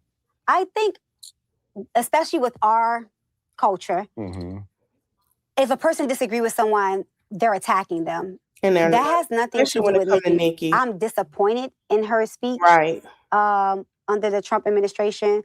My thing is, I take deep dives into things. I know that it's repertoire. It's been shown over years. It's repeated that the U.S. creates an agenda to go in, to find ways to go in and turn it up. Listen, because I said this from the beginning of time. Christopher Columbus come in. They make it seem like they. I want people to go watch my video when I did on the Kushites and on Cleopatra. I did a video in the Zinga. Once this is over, I want to encourage y'all. I'm going to share it on my community post. Please look from the beginning of time where the Greeks tried to touch Africa. Please look it up. It is so important. And it's so disheartening to see Africans that are Americans, that are Nigerian American or whatever American, to sit here and feed with this man, and y'all don't even know the beginning. And y'all didn't stay there enough to learn the beginning. Why they try to take y'all country. Y'all didn't sit, and it hurt my heart because there are Nigerians coming and saying they're telling y'all the truth. This isn't just Christians, it's everyone. And they're telling y'all that they feel like we have someone over who don't understand how important Nigeria is. I'm gonna let her finish. They're there to help, but it's not there to help. Africa, if anybody has been watching, Burkina Faso, all these African countries are taking back their economy. They're taking back their economy. They're taking back their land. They're taking back their resources. They're strengthening the African currency. And all of a sudden, when Africa is saying, you're not going to strip my resources from my country no more. You're not going to take this from us anymore. We're standing on this. Keep your European dollars. Keep your Western dollars. You come here, you spend, just like when you come to America, you have to use U.S. money. When you Yep. go to Europe, you have to use European currency. Africa said, okay, we're going to do the same thing here. They're taking back their gold mines because it's one of the richest resources in the world, from oil to gold to everything else. It's the motherland. Now that this is happening, we already had someone from the White House make a speech about the president of Burkina Faso being a threat. Why? She's not lying. Look it up. He stood on business. He stands on business. And you want me to tell you what they said? He needs to be on the terrorist list. Why does he have to be on the terrorist list? When we saw what just happened in Washington, a month ago? Why is he on a terrorist list? The president of Burkina Faso is on the terrorist list. He should not be there. They have been attacking Africa since the beginning of time.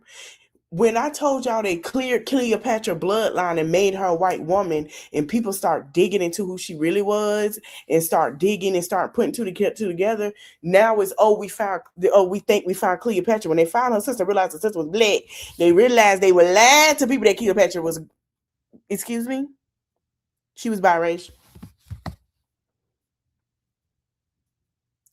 Then you find out that biracials were being sold as well. And then when they got free, they became it's so much they try to take away. Just like now, we're going to talk about Project 2026 tomorrow, because Project 2025 is 80% done. And y'all still sitting here thinking y'all was getting a check and y'all not paying attention to what they're doing. If you are a single parent, a single mother, or a single father, they are going to try to clear you out and make you marry somebody just to have children. And if you can't have them, you are a problem. She's not lying. And I don't look at Nikki as unintelligent. She's intelligent, but that was the most craziest thing she could ever do, because I feel like, let me explain something, y'all. For y'all that think I hated Nikki, I don't hate her. I love Nikki, but I'm mad at her. Nikki is headstrong in strength of, she's strong. But what the move that she just pulled was very dangerous as a black woman. Nikki has been the core of, you don't take care of man if he can't do this and take care of this, and right, all of a sudden now we're seeing things that just don't allow. I don't know what's going on. This isn't her, but the strength of the person that she is, for her to do that was just weak to me, because I feel like you so strong, you so intelligent. Why would you pull that move? Like, they're gonna throw you in under the bus and sit here and say, "Hey, she told us to do it. Y'all leader said it. Y'all see that? We had a black woman tell us that."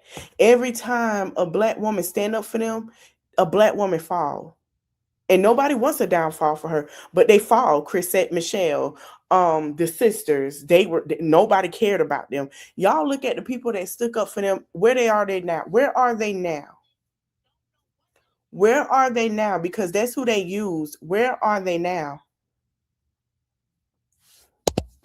Because he's strengthening his country, and he's taking back his country, and he's no longer allowing you to strip them of all their resources. Yep. So all of a sudden now, you make this agenda of, they're slaughtering Christians in Nigeria, which may as well be true. You understand what I'm saying? Mm. Not just Christians, but also other religions are dying right now. That's true. Other religions that won't give up their land. That's the truth. That won't give up what they want from them. They're not doing it for fun. This is to take something. They came in to take something.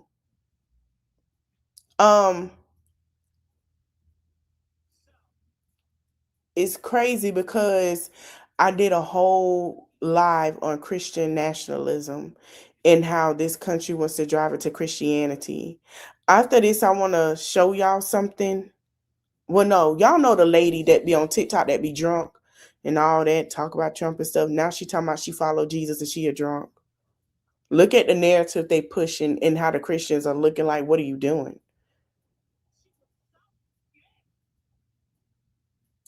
it break my heart to hear that the days that we celebrate as a Black American, they try to target us with that. They try to target us with this and that to get us, and they wanna bother us so bad. I just it break my heart to see that woman stand up there who has stood on being from Trinidad and stood on her country, stood on being a Black woman, to start dissing Black women. And then it break my heart because she's never did that. Yeah, like it broke my heart with her because I'm like, it's sad because she wants that. You go ahead and say it. You can say it's okay. It's a safe place. I feel like she wants something that she could have got from the last administration. Biden would have gave that to her on the Swift. She didn't even have to do nothing for it. But then you diss them because you want something from him, and then they're saying, "Oh, he want to take down." That's not going to happen. That man gotta listen. Once they get there, I can't. I'm gonna get my Patreon running. It's a lot they doing that y'all think he gonna win and all. No, just wait on it. It ain't happening like y'all think. Now in Sudan, you have people dying by, I'm talking about thousands and thousands. I'm talking about a terrible genocide. Yep. Why aren't you talking about ready to go and help those people? Why aren't you so quick to run and be to their rescue? And it's not about, like I said, I believe in Jesus. You understand what I'm saying? And it's not about Christianity, but I see the motive there. I I've said that I feel like that was her way of being used at the platform to throw her under the bus, because as we know, he does not really like Black women. He like Black women to beg for him and to come to his aid so he can use Black women for protection. You see what I'm saying? And they're not seeing that. They like, oh, she can get something from him. Let me tell you something. Let me tell y'all, Bob, something, because I know y'all in the bushes watching. Think about what have he gave us here. Right. Think about what he gave us here. No, you didn't get a check. Your food stamps getting taken. Your grandparents' money is still messed with in their Social Security check. Your health insurance is going to be taken away by next year in January. What have you gotten for him that she can get? Nothing. You're not getting a check, baby. He said he ain't giving you nothing. He called you lazy, scammer, and thieves, and y'all understand that he's a scammer, and y'all cool with it. That's exactly what he said. He's not giving you anything. So the benefit, stop it. You're not getting anything from him. Nothing but struggle. You have to create a problem so that you could be the white savior to go in and try to and say that you're safe. But really what you're going to go in and do is you're going to make it, you're going to go in and make it worse. Not just those Christians going to be slaughtered. It's going to be more deaths. It's going to make it way worse than it ever was before. You understand what I'm saying? It's like all of a sudden now I've been watching Africa and the growth that they're doing. All of a sudden, you want to go in there now and help save someone's life.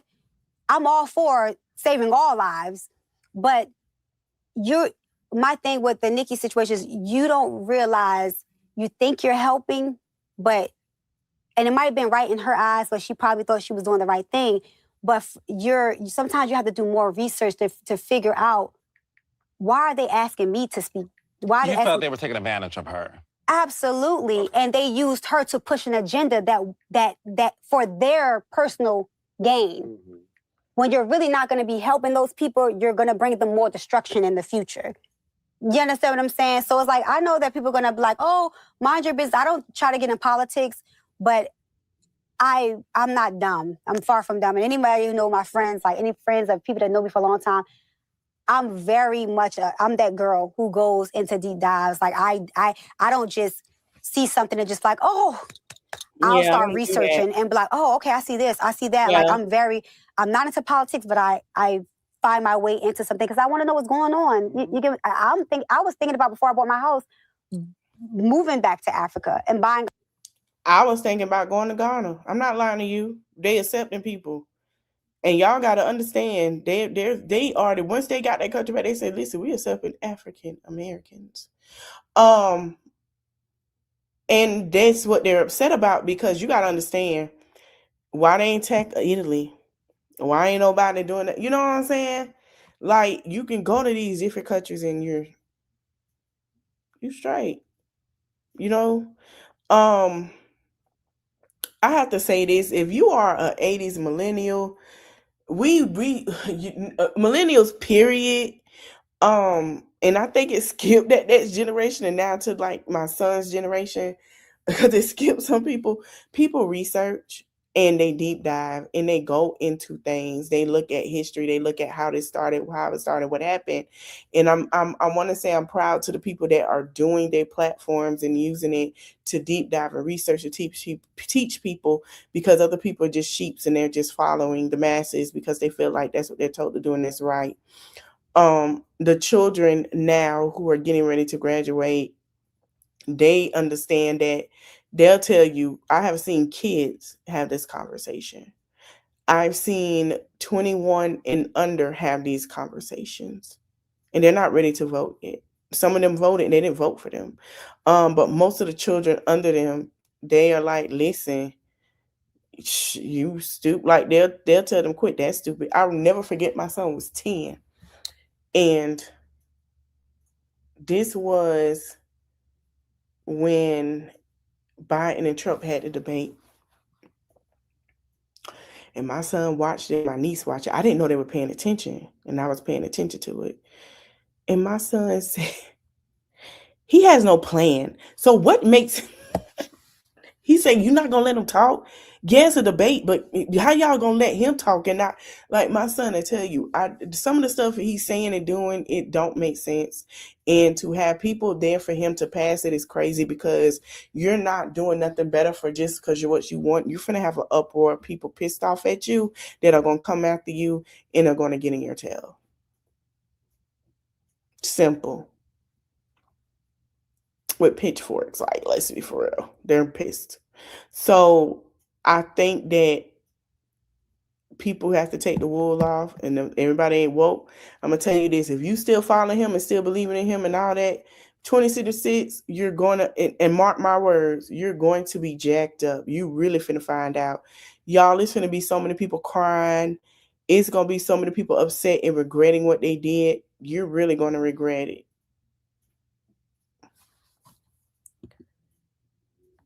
Like, for real. Yeah, that's what I'm finna start doing too. The home in Alfred, I'm still thinking about it. But it's like, I just know that there's an agenda for everything. This country has killed, steal, and destroyed since the beginning of time. Yep. You understand what I'm saying? We're literally talking about deporting people who are American citizens from a country that you don't even own, that is you the real foreigners in. Exactly. You understand what I'm saying? So for me, it wasn't about Nikki, and it's like, it's so sad that people can't see past that. They can't see past, like, oh, it's the Nicki. Like, it's not about Nicki Minaj. How I feel has, whether it was her or it was Tay-Tay making the speech, I would have said the same thing and I would feel the same way. And that's why they use celebrities and the Black community, because we so quick to bandwagon and be like, oh, well, this person said it, so it must be right. You get what I'm saying? Mm-hmm. Like, so that's just what my stance on it is. I know they're probably going to chew me up after this interview, but at the same time, I feel how I feel, you know? No, that's why I wanted you to have the floor to address, because I know that people can take comments and blow it up without context. I wanted you to use this for context. My last thing about, just to wrap things up. Another thing, when I agree with her, people call me uneducated. But you're the one falling behind Nicki Minaj, saying that she's just getting what she wanted, trolling, but I'm uneducated. I did a whole breakdown about the Kush. Do you know what? I asked them same folks that call me uneducated, the 3 branches. The 3 branches of government. Nobody gave me an answer. I have asked y'all to give me a Bible verse that was it Psalms or John 3:16, because she loves Psalms. That's easy to remember. Nobody answered. I'm beginning to understand that y'all are not smart. Y'all could have won a gift card or something from me if you would have answered that. You have legislative, which is your Congress that make your laws. I said that earlier. You have executive, president, and agencies, which executive, which is your president and agency enforce laws. You have your judicial courts interprets laws. So your legislative is your House and your Senate who make up your laws. So when I did that breakdown today about self-defense, I put that in that law to have people understand at their big grown age that it's their laws. What we have are different because who we have that created these laws, and that's why laws have changed, because who you have in your Congress and representative. And if you don't like the laws and you feel like it's too much, vote them out. But there are reason that some of these pushed them in the Supreme Court has went ahead and went and put them in place. I hate when people try to call me uneducated. I have grown up before my mother was born. My aunties used to work in a field. My grandfather came along with for my aunties and uncles and put all of them, including his 2 other children, in college. Don't you ever in your motherfucking life call me uneducated. My grandfather and grandmother used to sit there and have conversations with me with my auntie and educate me, including my mother and my sister's father, whose name is Shabazz. My aunties on my dad's side, conversations with me and my grandmother. Don't you ever in your motherfucking bald head, scallywag ass lights ever call me uneducated. Everybody hold a degree. Everybody hold a degree. When you can't even name who is over your state. Not your country, your state.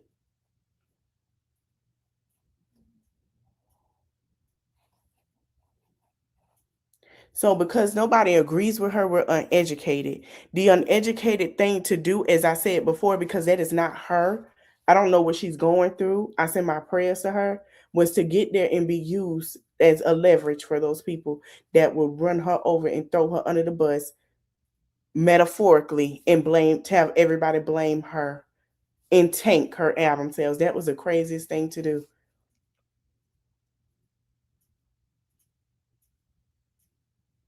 Don't ever in your life.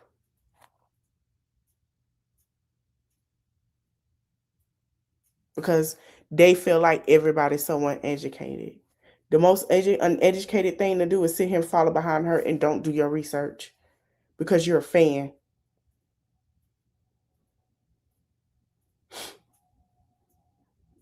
How did you get, do you have a college degree? No, I'm just not understanding. Or did you get it for yourself or because she told you to? And the women that got college degrees that were her fans are not her fans anymore. You know, her fans that come out and say, well, you was with Waka, who took a picture with Trump. So did you give him that same smoke? I have text messages where I text him now, like, you see what your boy, what's up with your boy? Like, and he's like, oh, Tammy, da-da-da-da. You know, like, I've never been one to hold my mouth. Yeah, and people are with people, and that don't mean you share the same views. You understand what I'm saying? Like, that does not mean we share the same views. When I seen I think it was not too long ago, Trump did something, and I screenshot and sent it to Walker in the DM, like, oh yeah, what's up with your people? And he giving, man, shut up. You know, like we joke, but I'll tell him, like, yo, look, what's up? Like, oh, like, I give him smoke too. You feel what I'm saying? So it's like, it goes both ways. It's just that it's not about, what do you think, he's exempt? No, if it was my mama, I'm gonna say the same thing. Hey, mom, you tripping. Like, mom, did you realize this is third? Do you understand what's going on? Let me show you what's up. Let me show you why these people are so pressed to go and try to, quote unquote, be the white savior to Africa. When did y'all was so pressed to go and be Africa's rescue?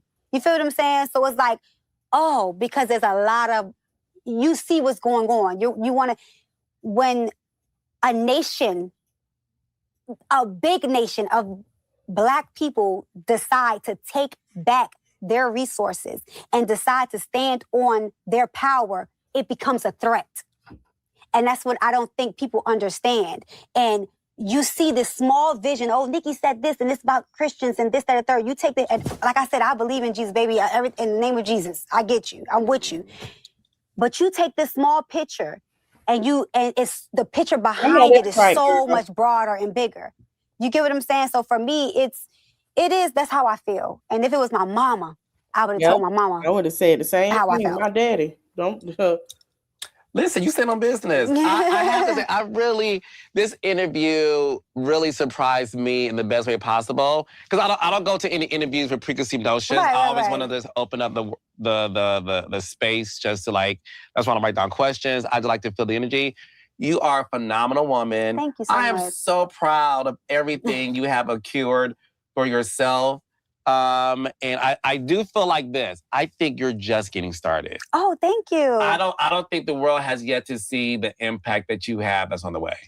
I feel that. I feel you're a very smart woman. You remind me a lot of Keisha Kayor. Oh, really? Okay. Yeah, just a smart businesswoman who really understands what her place in the world is and what her role is when it comes to her marriage and being a mom. Yeah. You remind me of that because you're not out there. Right. You ain't, trying to be all in the cameras and all that shit. Like you handle your business and you're like, you're a little quiet. You a sleeper hit, baby. I say that. I want what God, like I say, I want what God wants for me.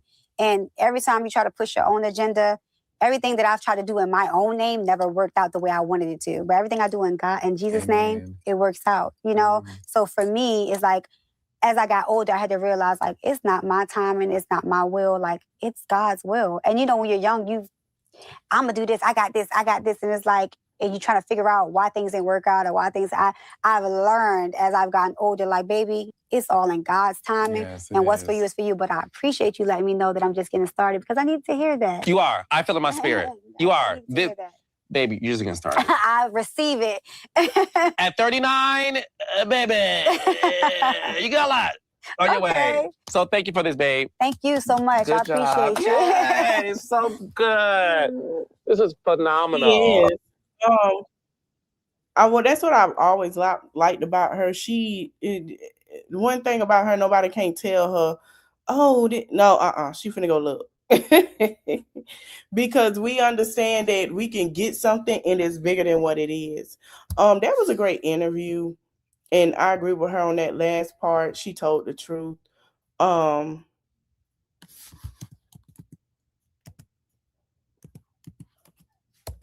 Because I seen that he was, I say, who? So, hold on. I'm gonna talk about Burkina Faso tomorrow if y'all would like me to. But he is on the terrorist list. I'm still trying to figure out why. It's a beautiful country in Africa. It's gorgeous. This is the president. Baby, when I seen him, Rahim Traore, this is him. This their president. Oh, clock it. I seen it. Hold on. I picked up what they putting down. Oh, y'all gonna say oh. Just say oh. Okay, this is him.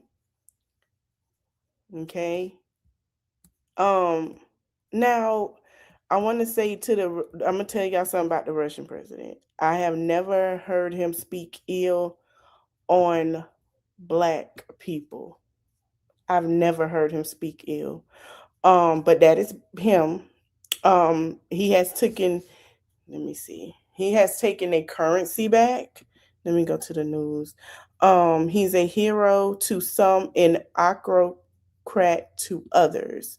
So I seen his pictures.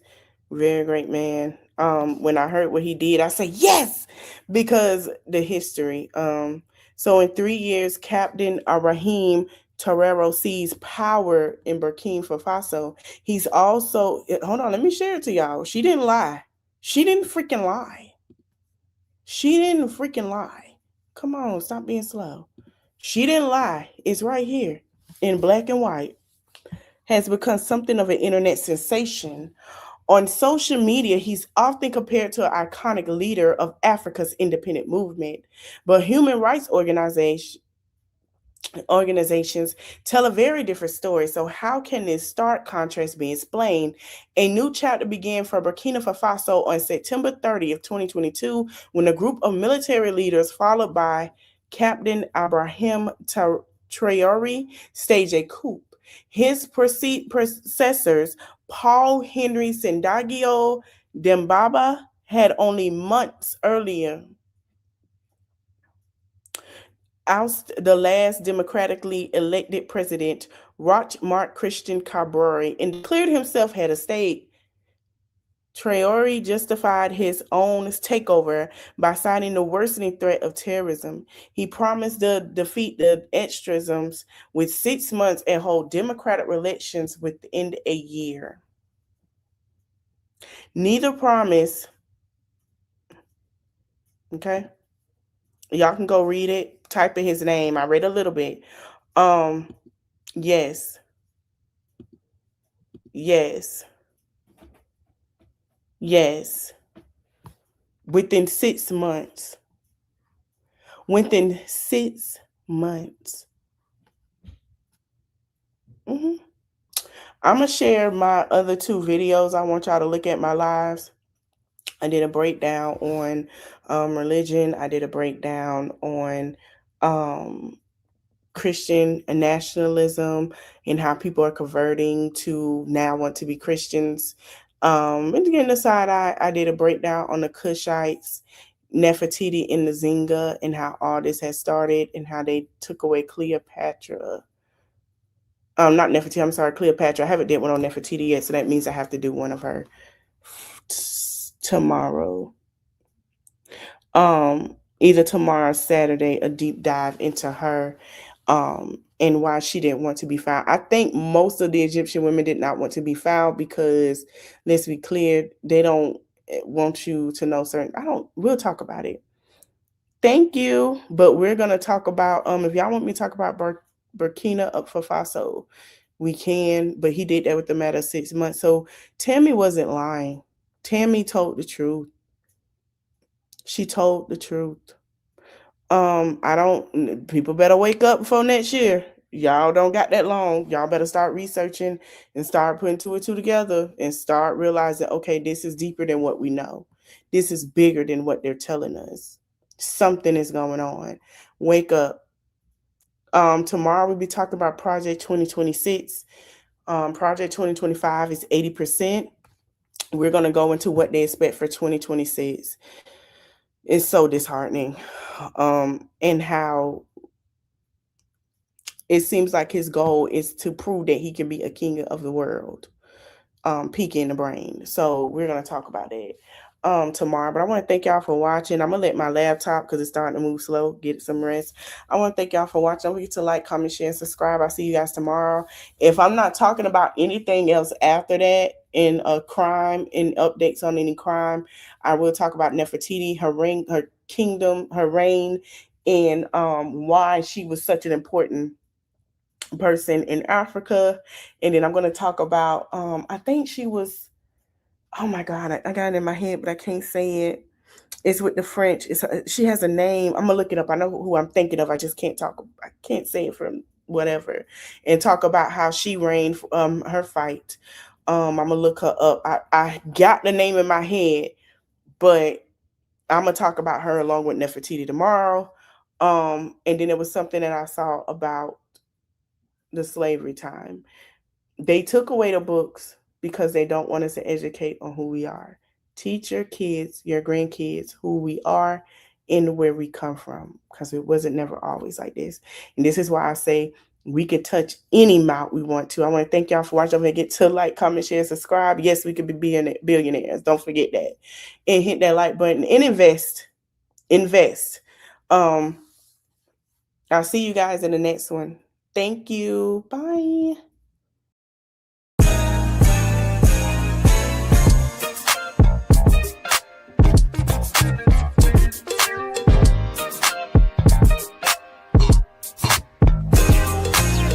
Hey, Roman numeral 7 days, drop it like it's hot. If this world was mine, I'd take your jeans and make them multiply. If this world was mine, I'd take your enemies in front of God.